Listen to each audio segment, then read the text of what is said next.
নমস্কার, আমি সৌভিক। নতুন ভিডিওতে সবাইকে স্বাগত জানাই।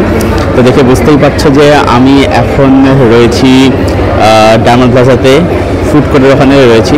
তো এখান থেকে আমি দেখে বেরোলাম হচ্ছে ভাগ্যলক্ষ্মী সিনেমাটা, directed by Mainak Bhowmik, starring Ritwik Chakraborty, Solanki, তার সাথে লোকনাথ দে রয়েছে, স্বস্তিকা দত্ত রয়েছে এবং আরও অনেকে, তবে নীল মুখার্জি অভিনয় করেছেন। তো সেগুলোটা আমার কীরকম লাগলো? তো দেখো, সত্যি কথা বলতে আমি এখানে গল্প কিছু কিছু বলবো না, কারণ ট্রেলার টিজারের মধ্যে গল্প যেটুকু জায়গা বলছে ওটা হচ্ছে মানে এই ছবির প্রিমাইস আর কি।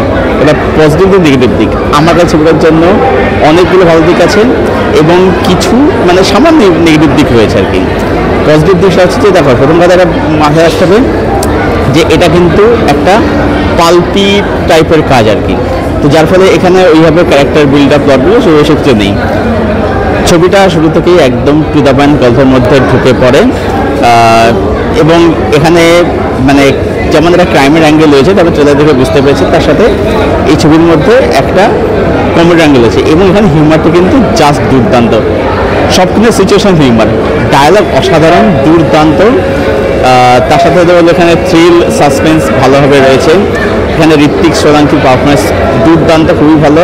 এছাড়া লোকনাথ দে বলি, নীল মুখার্জি বলি, যারা যে অভিনয় করে তাদের প্রত্যেকে সাপোর্টিং কাছে অভিনয় সুস্থ করতে ভালোই, মন্দ নয়, খারাপ না, ভালোই লাগবে,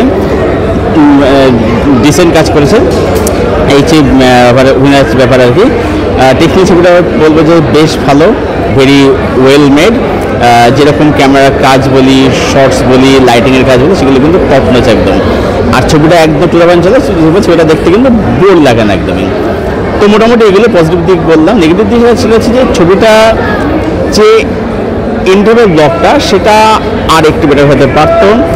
ছবির মধ্যে কিছু কিছু এলিমেন্ট এমন অ্যাড করা হয়েছে যেগুলো মনে হয়েছে যে এটা পাল্পি নেচারের সাথে একদমই যায় না, এটা নেগেটিভ দ্বারা মনে হয়েছে। আদারওয়াইজ বলবো, এবং তার সাথে একটা ভালো বিষয় হচ্ছে ছবিটার মধ্যে কিন্তু সোসাইটির কিন্তু কমেন্ট্রি রয়েছে, হুইচ ইজ ভেরি গুড। তো আদারওয়াইজ বলবো যে it's a very good film. Mainak Bhowmik যে ধরনের কাজ করে তার থেকে এটা বেরিয়ে এসে একদম একটা হাটকে ধরনের একটা attempt, that is very appreciable. তাই সব মিলিয়ে আমি ফিল্মটাকে রেট করবো 7.5 আউট অফ 10। এই ছিল আমার রিভিউ ভাগ্যলক্ষ্মী সিনেমাটাকে নিয়ে, যেটা না দেখলে অবশ্যই দেখে ভালো।